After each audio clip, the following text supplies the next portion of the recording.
Hello, Left 2. What did capitalism fuck up this time? Oh my god. Before we start, there is a matter we must address. I am once again asking for your financial support.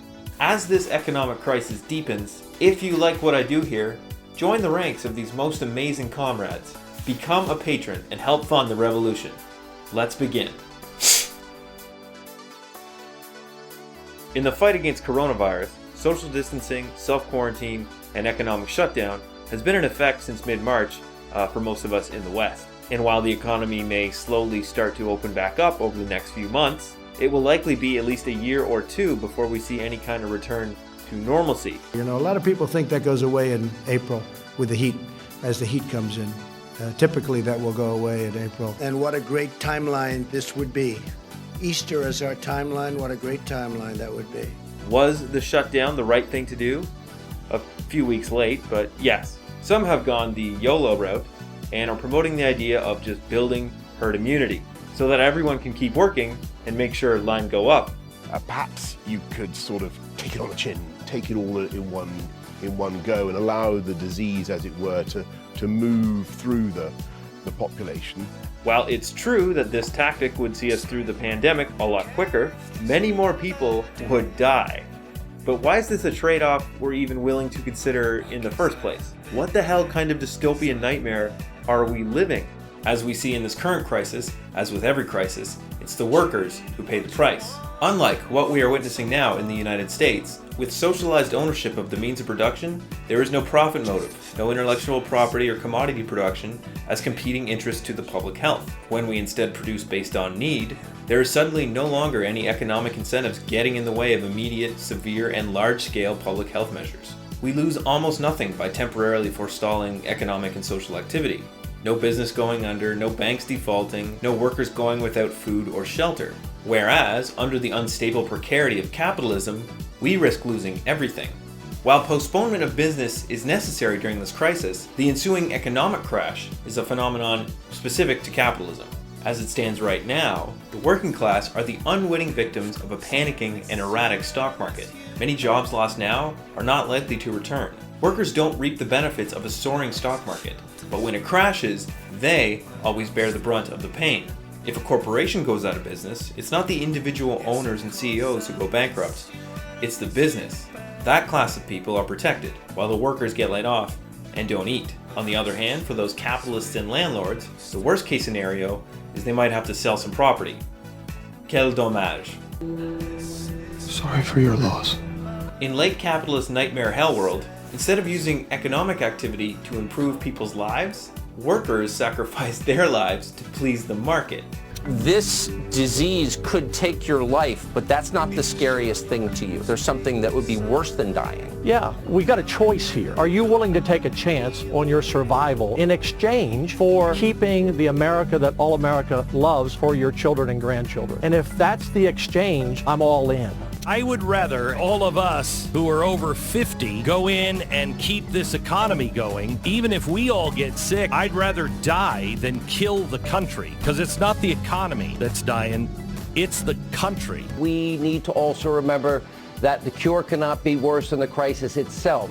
We cannot put paralyzing panic and over-practical precautions above Americans working. Luckily, reality has begun to sink in, and it has become clear that the market has failed to provide enough financial security to see the working class through a short to medium-term suspension of work. Thus, to date, at least 15 Western states have implemented economic stimulus packages numbering in the trillions of dollars in order to prop up financial markets and even put some cash in the hands of workers to keep the landlords afloat, keeping the banks afloat in turn. Who eats first under the stimulus bill? And I think it's very telling for the way that our economy works in tandem with government. So, there's been this stimulus in the United States, and there's also been stimulus in the United Kingdom. But fundamentally, the people who are eating first, the people who the bill is coming at first, are businesses. And a lot of the aid that's going to people is being mediated through business. So the idea is that if you prop up the businesses and you prop up the employers, that they can, potentially give some benefits to their employees to maintain them for when the crisis is over. And this is a really important distinction because one of the fundamental fears of the Republicans, the conservative government, and also a lot of the Democrats has been that a kind of stimulus that basically keeps people's needs met during this crisis, right? Which any kind of humane, rational society would be able to do. But obviously in the United States and the United Kingdom, we do not live in those kind of societies. We live in cruel societies that are put profit first. And by the way, profit of the few first over the many. Right. So in the United States, they want that economic stimulus to be going to your employer so that you have to rely on them for sick pay, for your insurance, for the possibility of, retaining a paycheck. And the direct money that's going to people is a paltry amount. It's not enough that people are going to be able to sustain themselves on. It also doesn't give them any kind of security going forward. The neoliberal fantasy is over. This crisis has revealed that the austerity we've seen for the past 40 years is a choice that's ideologically motivated, not economic. The money's always there when capital needs it, but don't you dare ask for farmer care or housing for the homeless. That's fiscally irresponsible. Money, we can now see, is just a tool for resource allocation. It doesn't have to be for debt, interest, and profit. Again, according to traditional economic market wisdom, this is a disaster. You cannot do it. I always like moments when all of a sudden the state can do things that are officially considered impossible. And you see, this is one hope that I see. All these bailouts, we all know they totally violate market logic. We are already entering a different system.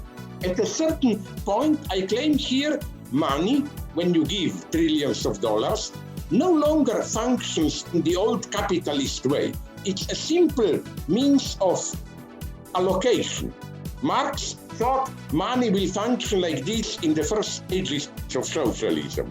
Money is no longer surplus, exploitation, and so on. It's simply a way you say, those poor, suffering, has to survive, we have to give $3,000 to each family, but here problems immediately emerge. I totally agree with you. Under socialism, all workers benefit equally from the combined fruits of civilization. All inventions, discoveries, and works of art are owned and enjoyed collectively.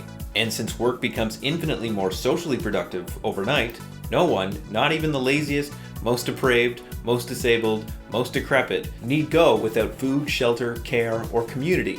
This means that during a socialist pandemic, aside from population density and geography, no one group is burdened with enduring the brunt of the crisis. Rather than trying to herd cats under an individualist ideology, the social cohesion of a democratized economy improves the outcomes of individuals by acting like an immune system, instead of a needlessly competitive free-for-all. Market fundamentalists and profiteers like the Trump administration are rejecting a government-led approach to the pandemic in favor of public-private partnerships, P3s, a decentralized and uncoordinated approach that will allow corporations to make a quick buck off the crisis.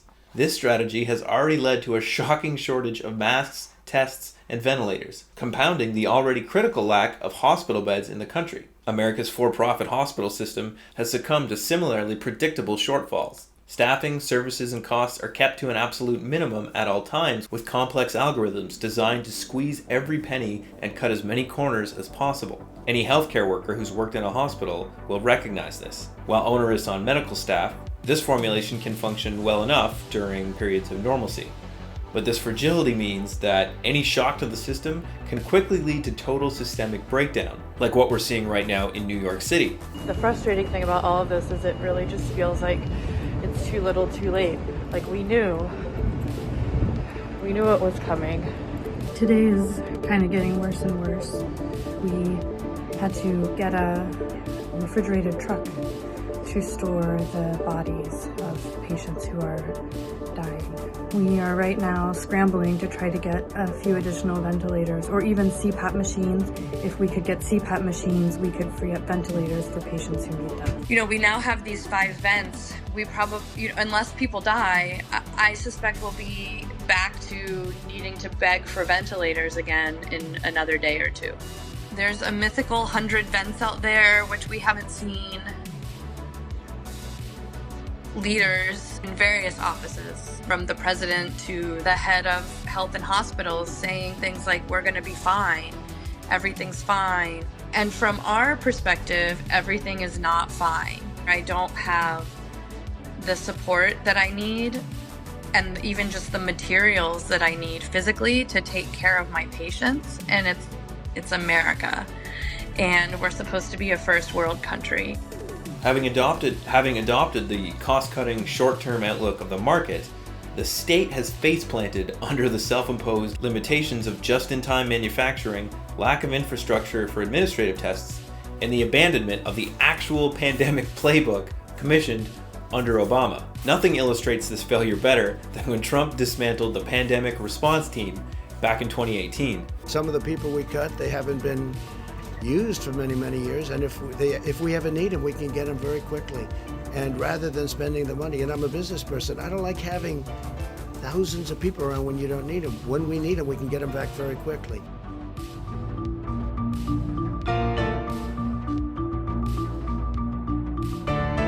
Or the fact that the CDC stockpile of N95 respirator masks is less than 1% of the number needed during a pandemic, as estimated by Health and Human Services. And yet, even with critical shortages, medical staff are being sanctioned for doing what they can to keep safe.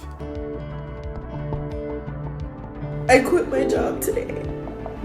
I went into work and I was assigned to a COVID patient. None of the nurses are wearing masks, not even surgical masks, in the hallways when they're giving report to each other. I had my own N95 mask. I told my manager, I understand we're short on supplies, but let me protect myself. Let me feel safe. I have family that I have to come home to, and the way things are looking, this isn't gonna get any better. America is not prepared, and nurses are not being protected. These large hospitals, with these massive streams of revenue, understand you failed. Everybody knew this was a possibility. This isn't a surprise. We all knew this could happen. You failed to lay on the supplies necessary. Now, smaller hospitals that don't have that kind of budget, yeah, they didn't have a choice. But I've noticed that the hospitals that are refusing to allow their staff to protect themselves, well, those are the big hospitals that have the budgets, because that's what they're concerned about, the bottom line. That's why you don't have the equipment. That's why you didn't lay it on. That's why you didn't have your own stockpile. And right now, you're more concerned about PR. That's the reason, because you don't want your nurses to look mismatched. You don't want your docs and nurses to be doing a GoFundMe to get the equipment you have an obligation to provide, and failed to. But it gets better. Even with proper sanctioned equipment, hospital administrators are telling doctors they can't wear masks in public areas, lest it give the institution a bad reputation. Speaking of masks, I'm afraid it gets even worse. Trump boasts every day on TV about all this PPE that's supposedly stockpiled or en route to hospitals. So why aren't they getting where they need to go? I got a story right here. So I don't know if you watched this the other day, but we played a clip of a general who was being asked a question of a reporter. Explain to us, like, what's going on with this so-called air bridge of supplies that they have sourced around the globe, personal protection equipment. And the guy said, yeah, we found it, we're flying them in, and then we're giving it to 6 to 8 distributors that are, my job's not to mess up the supply chain and screw up the market. And then they are basically running auctions to hand out this stuff. Some of it's going back to Europe, some of it's going anywhere, whoever's got the highest amount of money. No coordination as to where the greatest need is. This is all done with U.S. taxpayer dollars that sourced all this stuff. They're getting the markups, and it's basically price gouging. Now, I want you to listen to this story, okay? This is from Politico, from a week and a half ago. A longtime Republican fundraiser sent an email to his clients on Thursday. This is from March 27th, abruptly announcing that he would no longer be working for them. Over the last 14 days, I have built another business outside of politics, and I will be focusing my full attention there. He wrote on this email, which was obtained by Politico. The fundraiser, Mike Gula, started a new company, Blue Flame Medical, formed Monday in Delaware, according to state records. The website says it sells coronavirus testing kits, N95 respirator masks, and a wide selection of personal protective equipment and other hard-to-find medical supplies to beat the outbreak. How is this guy, who had no relationship whatsoever to medical supply business, has launched a company within a week and a half, 2 weeks ago? All his attachments were just political. He was a political fundraiser. Asked how he managed to procure such equipment when there are shortages in hospitals across the country, Gula said, "I have relationships with a lot of people." He started Blue Flame. Was it with a medical professional? No, it was with John Thomas, a consultant who until recently worked as a chief strategist for Don Sedgwick, a Republican who ran against Katie Porter. Thomas declined to specify how he and Gula had managed to obtain masks that have become so rare. Blue Flame, was it with a medical professional? No, it was with John Thomas, a consultant who until recently worked as a chief strategist for Don Sedgwick, a Republican who ran against Katie Porter. Thomas declined to specify how he and Gula had managed to obtain masks that have become so rare. It's just relationship-based, he said. I can't say anything else. We're incredibly sensitive to price gouging, however, he said. Thomas said Blue Flame had already sold medical supplies to authorities in Georgia and other states. Police departments are almost begging for supplies, he said. How much you want to bet there was also international places that he sold this to? I don't want to overstate, but we probably represent the largest global supply chain for COVID-19 supplies right now. We're getting ready to fill 100 million unit mask orders. How do you think that they're doing this? How do you think these two guys have the ability to get the largest global supply for COVID-19 supplies up and running in 8 days? It is because the President of the United States has instructed our military to provide for these guys stuff so they can go and turn around and sell it, so much so that they're quitting their jobs and starting a new company, because he said he started Blue Flame in part because he wanted to leave behind the pressures of political work. I just want to live a private life. I want to get out of politics. This is robbery. This is robbery. And the fact that they are not supplying our medical personnel with equipment based upon need, but rather on their own profit, these people should go to jail. The people who enabled them should go to jail. This is textbook corruption. Eastern European, Vladimir Putin, punch you in the face type corruption. But it's corruption built not only into the system, but the dominant ideology. When private interests are invited to surpass and overshadow public interests, government's purpose becomes less about serving the public good and more a piggy bank to be raided. But the mask fiasco goes even deeper.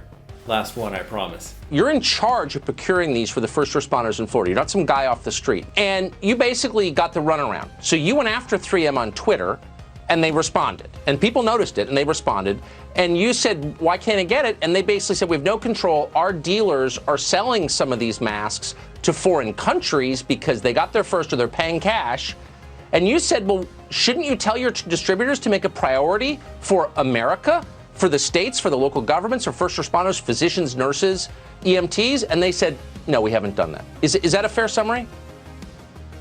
Yeah, not only is that a fair summary, it's exactly what's happening. It's why Governor DeSantis said the other day it's shady as hell, because that's exactly what it is. I mean, 3M is an ice cream store that doesn't sell ice cream, apparently. I mean, since when do we have a U.S. company who sells masks and I try to offer them money and they won't sell them to me? That, you know, I have to go through their authorized distributors, and their only excuse is that they don't have a perfect system. Well, that's great that they don't have a perfect system, and that, you know, I'm relegated to making deals with brokers at costs that are 10 and sometimes 20 times the actual cost of these masks. And it's not just 3M, we should say, too. No, God, no. Lee Fong over at The Intercept did great reporting on this. They looked at government records and shipping manifestos to see that as recently as March 17th, you had so many of these critical supplies that our hospitals and doctors and nurses and frontline workers cannot get, where we're running low on ventilators, all these things that are so critical right now, and they're getting shipped, they're being made in America and shipped overseas. A lot of these medical companies, medical supply companies, have been making deals not with hospitals abroad, not with, public officials abroad, but with private companies abroad. They've been entering these contracts and selling to private companies in foreign countries. To me, yes, look, it says a lot about corporations and where their loyalties lie and don't lie, but it also says a lot about government and the fact that there was not any effort, because there is such a pervasive ideology of free marketeering, market fundamentalism, Yes. like Orrin Cass calls it, that pervades our government at the highest levels in both parties for many, many years, that they don't even think to say, hey, 3M, hey, other companies that are making these things here in America, we need them here right now. And You're this not shipping them overseas. The best part is our enemies understand this perfectly. You know what the Chinese did? They kept it under wraps. Then they deployed one of their billionaires, who they create, to Australia, who bought all their masks and shipped them to China. Wow. They were like, yeah, we'll just use the free market system to get what we need. This is why the market fundamentalists are such idiots, is because the only force possible in order to stop 3M from doing this is the United States government. That's it. Couldn't have said it better myself. Okay, I lied. There is one more way in which market logic is literally killing us. Amidst a global pandemic, hospitals are laying off healthcare workers at historically high rates because profits. One nurse characterized the message to healthcare workers as, "You're a hero, but also we don't value you enough to prepare or pay you." But comrades, the root cause is no one idiot. I don't know what I said. This trend in austerity and the hollowing out of public services has been an ongoing project for the past 40 years. Under what we call the neoliberal era, government is an empty shell, propped up to give the illusion of life, like Weekend at Bernie's or the Joe Biden campaign. All men and women created by you know the thing. If you live in Canada like me, don't get too smug. During this same neoliberal austerity time frame, our hospitals went from 6.5 critical care beds per 1,000 people in the 1980s to 2.5 today. That's less than half. The World Health Organization recommends a minimum of 5 beds per 1,000. Like the United States, we also developed a specific pandemic playbook, and subsequent liberal and conservative governments threw it in the trash. We see a similar story with hospital overcapacity. The ideal capacity rate for hospitals to be able to respond adequately to crises is 80%. We are currently at 105%. This is the root cause of hallway healthcare. This is what the Americans point to when they claim Canadian healthcare is no better. It is better. And before you go assuming that this was all due to heartless conservative cuts, in fact, it was the beloved Chrétien liberals that far and away took the biggest slice out of the healthcare transfers under a holy crusade for balanced budgets. Trudeau hasn't been much better, responding tepidly with a series of delayed mitigation measures in a pitiful one-time relief package of $2,000 for affected workers. No improved sick pay or welfare benefits, nothing workers might actually want to keep after the crisis. On the other hand, Trudeau has excelled at browbeating all the COVID-idiots for their bad behavior. Very dad-like. Which is, of course, peak neoliberalism, scapegoating individuals for social and systemic problems. The irony of the slow drip of delayed containment measures of the advanced capitalist nations is that they would have actually saved markets a lot of grief if they had simply taken decisive measures at the very first sign of trouble, like the pandemic playbooks all said. But they couldn't. It's not in the DNA of the neoliberal capitalist state to be proactive for the good of its subjects. The neoliberal state fundamentally exists to protect, prop up, and reproduce the market and capitalist relations of production. All those pundits and politicians boasting that the pain will be over soon and everything will go back to normal are selling a fantasy. You know, when the rich isolate themselves into their islands, whatever, or yachts, or private resorts, they still think in the terms of, oh, this will be maybe 2-3 month crisis. Let's keep it safely here. Then things will return to normal. No, the whole financial structure of capitalism will be ruined. Normality will not return. And there I see an option. Because, you know, those in power will not be able to pretend now things return back to normal. There are two stages in a revolution. The first stage is when everyone realizes something is wrong. But the important stage is when everyone realizes that everyone else realizes it as well. I think it will become clear to people that we need this not as some kind of utopian communist ideal. It's the urgency of life. I prefer not to think, but I have to think again, what are the options if we do not do this? At that point, I don't think again that the ruling class will be able to survive, maybe, but then it has to be again direct barbarism. The conditions for catastrophic economic crisis have been stacking up for years, as the fundamental contradictions underlying the 2008 crisis were never resolved. A big recession was coming anyway. Coronavirus was just the trigger. Neoliberal capitalism is the disease. But there's one thing I don't want you to get twisted. It's not that neoliberal capitalism is bad and, Fordist, welfare state Keynesian capitalism of the 40s through 70s was good and we need to get back to that. We can't actually return to that version of capitalism. Neoliberalism is just the natural evolution. It had to happen, whether there were people or groups intentionally guiding it along or not. This increased financialization, market fetishization, commodification, union busting, deregulation, privatization, this all had to happen one way or the other for capitalism to continue.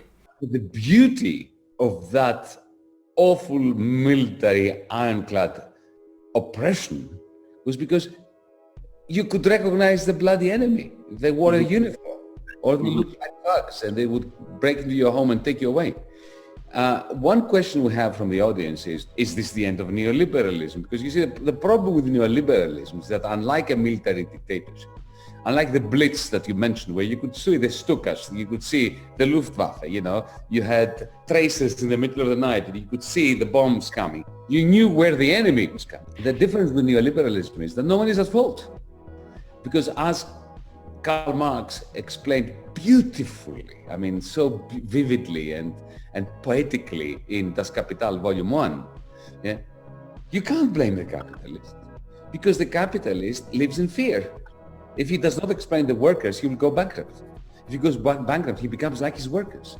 If he becomes like his workers, his life is finished. So he needs to squeeze the proletariat, and then he needs to take every penny he makes out of them. And like, Ebenezer Scrooge, he needs to invest everything, live a miserable life, except the bankers, of course.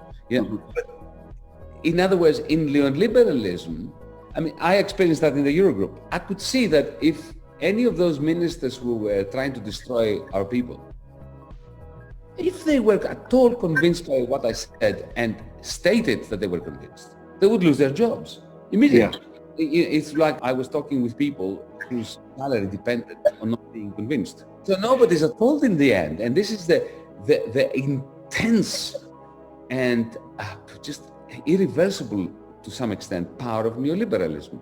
Under international socialism, severe economic crises are a virtual impossibility, and large-scale slowdowns don't represent any substantial threat. Like a screen door, you can poke several holes in it, but the structure remains strong. Hospitals, publicly owned and operated, would already be both well-staffed and well-prepared for such inevitabilities, since there's no longer any incentive to cut corners on staff, food, or equipment. You just submit a request for resources or materials, and you get them. Imagine a hospital that was actually run by the doctors, nurses, technicians, and cleaners that actually do the work instead of well-paid administrators. Suddenly, quality of care replaces the tyranny of metrics designed to move patients through the system as quickly and as cheaply as possible.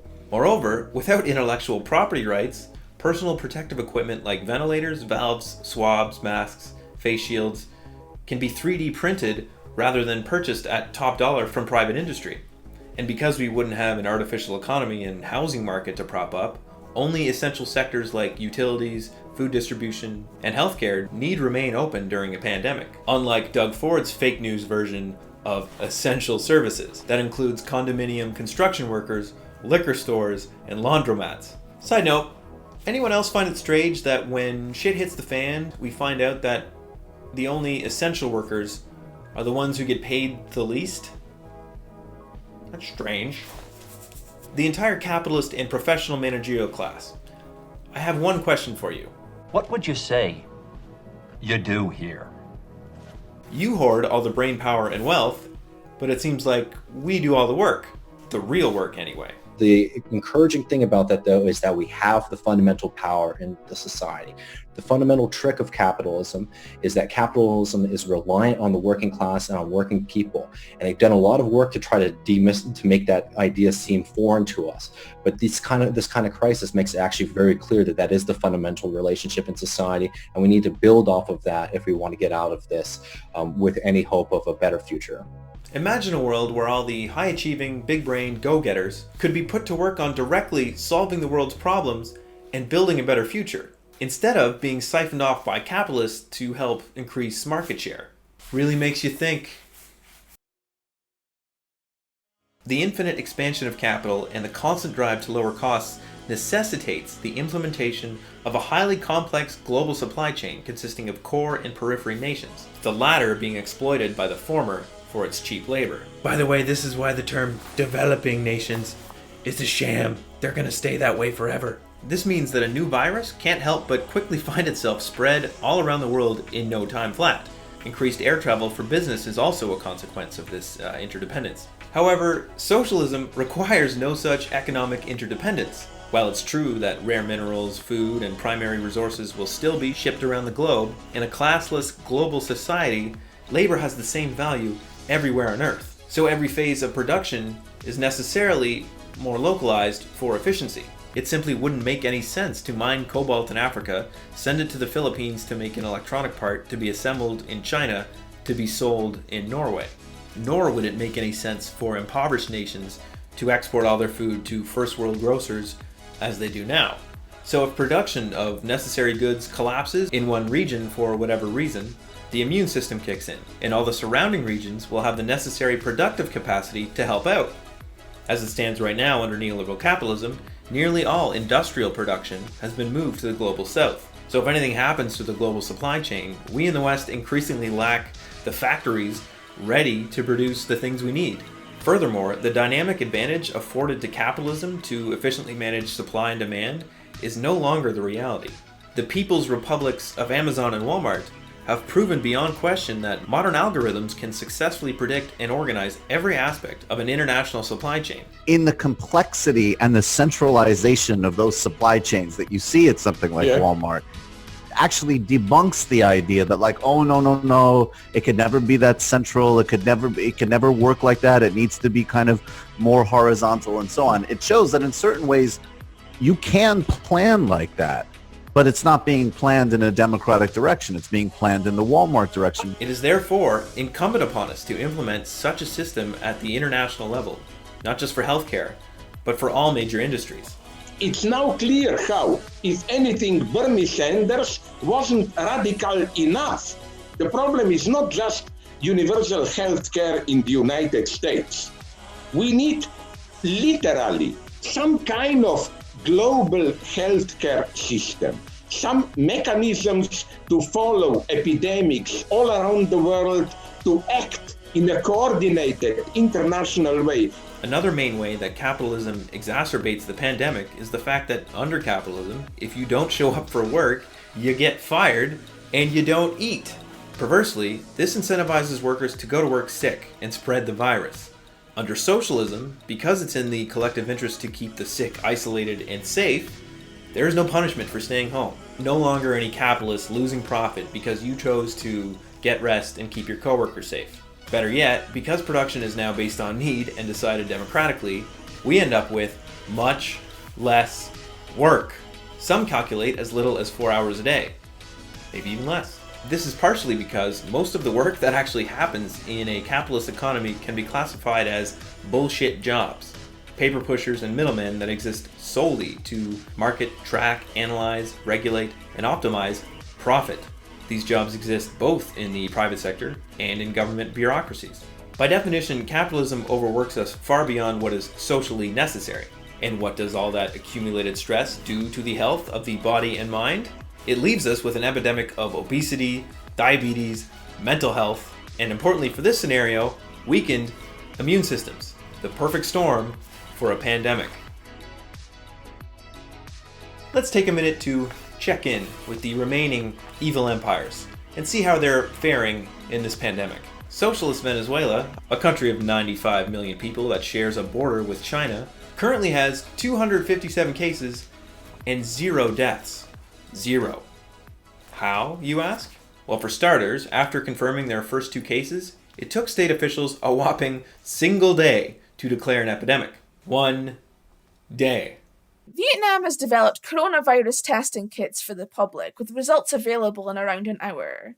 They cost less than $1, and Vietnam are having no problem making 10k of them a day, with up to 3 times that available if needed. Vietnam has also developed mobile sterilization chambers that are free to use for the public. While places like the US and the UK have been failing to put in measures that provide the public with a safety net in times of crisis, Vietnam has been giving those in quarantined areas free groceries and food. Ugh, bread lines. Uh-oh, it's time to talk about Cuba. A Cuban-developed drug called interferon alpha-2b, well, it's being used in China to help treat symptoms of the virus, and now other countries are asking for it too. Cuban and Chinese doctors have been arriving in Italy with the drug to give aid to the people there.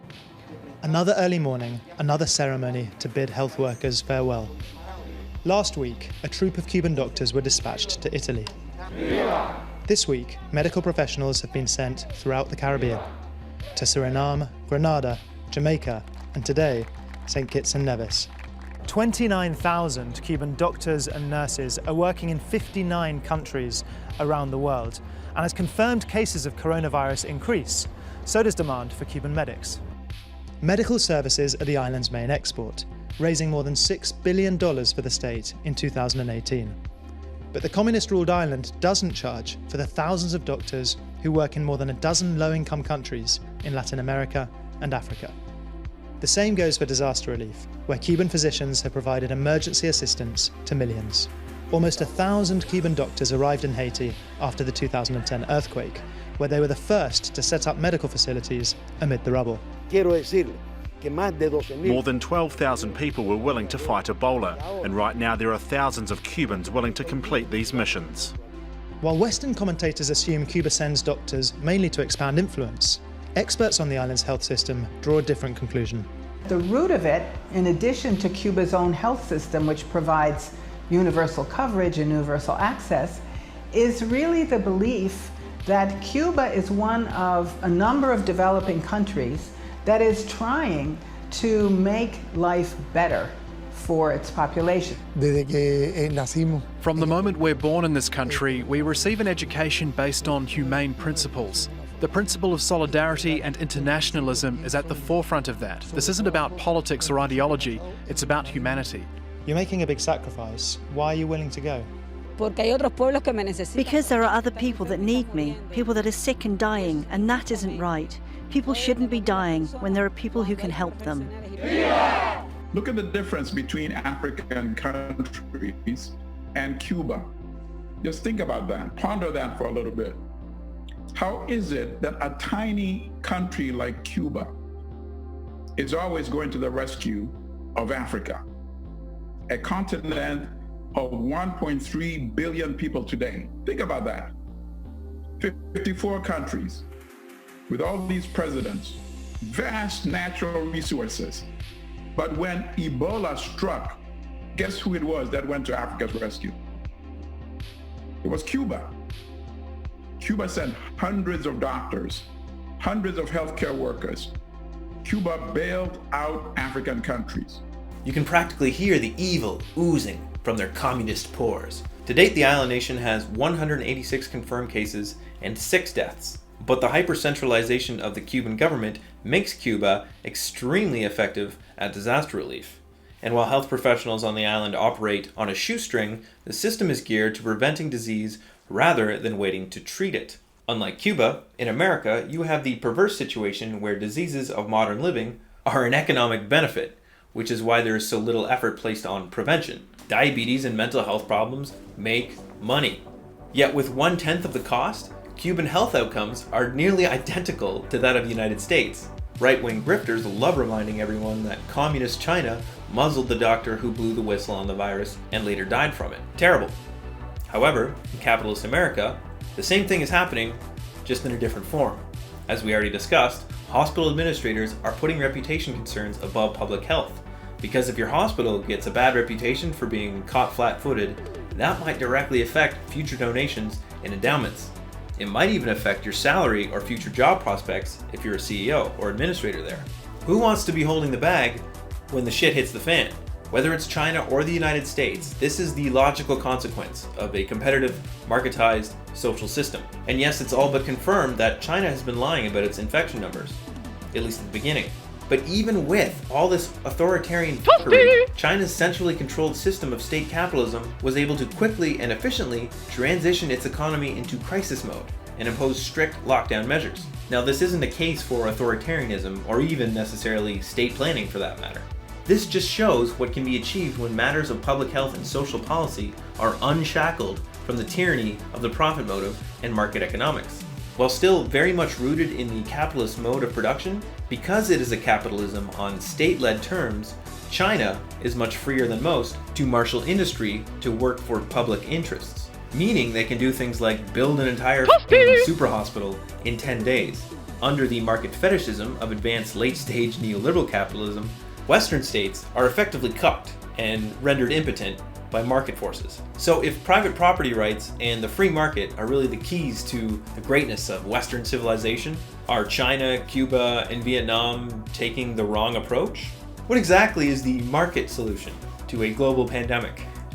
Let the chips fall where they may? Have private industry compete to get life-saving products to market? And then have the states and provinces compete in a bidding war to get the first orders? Well, no. Obviously not. Instead, the core capitalist Western states are socializing the response, albeit begrudgingly. Many are even invoking wartime production measures to accomplish what the market can't. We have the answers that can stop this becoming a disaster with huge numbers of people dying. That, it's our version of public healthcare run in the interest of the people, that has some chance of staving off the worst outcome here. It's our idea of how society works that is reflected in what you need to do to respond to the pandemic, right? So you can't have this, Thatcher's idea, there's no such thing as a society. No, we've all been exposed now to the reality that we're interconnected, mutually dependent, and that the behavior of one person impacts directly on the outcomes of another person, and that we all have to see ourselves as part of a collective to get through this. And we have to be making that case. That is the philosophy, that is the ideology that provides us with some degree of hope that we can overcome this situation without terrible tragedies. But we also have to look at what's happening on the economic side, right? So for such a long time, we've had this market-based economy where, anyone who's gone through Econ 101 will have seen the supply-demand charts, right? And but what did demand actually mean in that case? Demand, you could have as many people with. Demand was basically, right, the desire for something backed up by money. If you had 1 million people who were starving with no resources or means to pay for something, it didn't show an inch on supply and demand curves, because demand was about your desire for something backed up by money. And that was the fundamental understanding of what undergirded the capitalist system, right? That this was something that where production was to serve profit rather than for need. And we now have a situation where all of a sudden the governments of the world are talking about production for need. We're going to have to take over supply lines to make sure that people have enough food in this circumstance. We're going to have to take over the production of protective equipment and ventilators to make sure that needs are met. We're going to have to focus on need instead of on people, on the desire to generate profits. And that fundamental shift in the economy that we're beginning to see happen raises the question of what the hell we were doing before. Why were we producing all of these things? Why were we structuring our entire economy around a system that said things should be produced based on their ability to generate profits for the extraordinarily wealthy and the ruling class? Why were we not saying we need an economic system where things are produced based on social needs? I think of, London at the moment, where they've managed now to use empty hotel rooms to house the homeless, right? Wow. Right. For so many years, we were told these things are impossible. Homelessness, it's just absolutely, necessary. It's a natural. It's like the air you breathe. Well, no, it isn't. When you have an economy and a society where things are organized around need instead of organized around profit, you can do all kinds of things. The queues at the food banks, totally unnecessary. Child poverty, totally unnecessary. All of these things are the products of artificial economic constraints that have been placed on us by a ruling class who wants to maintain a system where goods and services are produced for profit, not for human need. And we should say very clearly that this crisis shows how society should be organized, and we shouldn't allow them to go back to where things were beforehand. If they have taken over private hospitals, as they're going to, I'm sure, in this country, and they've begun to do in other countries like Ireland, where I'm originally from, those hospitals have to stay in public hands. Yes. If they have nationalized key sectors, strategic sectors of the economy, because they couldn't survive without public and state support, well, then those have to stay in public hands and they have to be used for social ends. If we have greater protections that come down the line, whether it's wage protections that have been negotiated in this country with the trade union movement, well, the trade union movement should be at the table negotiating wages from here onwards. We can't go back to a situation where the trade unions are written out of economic policy. No, there has to be sectoral collective bargaining, and there has to be an economic policy written with workers in mind.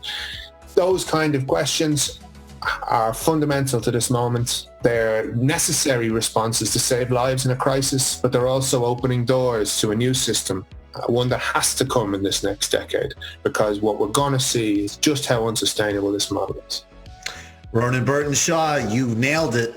I think that the crucial thing is that capitalism as we knew it is in the last stage here. The philosopher Bruno Latour wrote now a good text where he says that the coronavirus crisis is just a dress rehearsal for the forthcoming global warming ecological crisis.